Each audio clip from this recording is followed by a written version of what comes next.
এই বছৰ যি ৰিক্ৰুটমেণ্ট হৈ আছে অৰ্থাৎ 10 মে তাৰিখে যি শিক্ষকৰ নিযুক্তি হ'ব 10 মে তাৰিখে যি হেলথ ডিপাৰ্টমেণ্টৰ নিযুক্তি হ'ব 10 মে তাৰিখে যি পুলিচৰ নিযুক্তি হ'ব 10 মে তাৰিখে যি থাৰ্ড গ্ৰেড আৰু ফৰ্থ গ্ৰেডৰ নিযুক্তি হ'ব প্ৰথমবাৰৰ বাবে অসমৰ চাহ বাগিচাত বা আদিবাসী সমাজৰ বাবে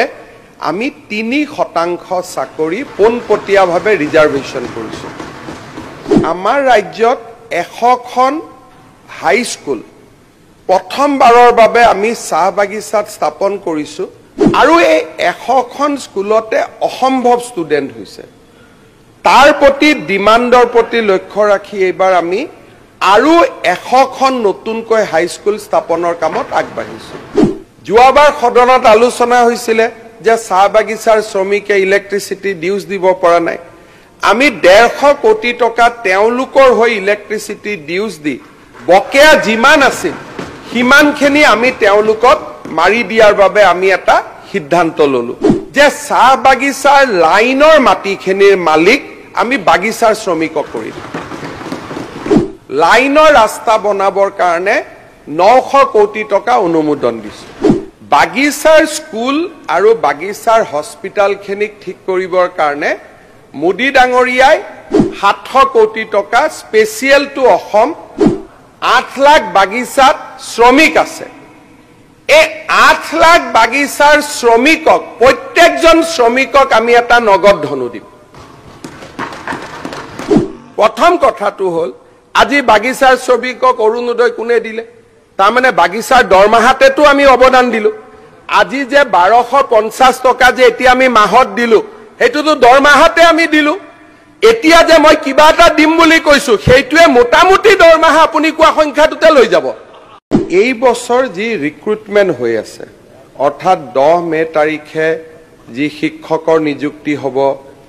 10 মে তাৰিখে যি হেলথ ডিপাৰ্টমেণ্টৰ নিযুক্তি হ'ব 10 মে তাৰিখে যি পুলিচৰ নিযুক্তি হ'ব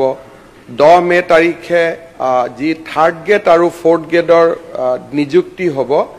প্ৰথমবাৰৰ বাবে অসমৰ চাহ বাগিচাত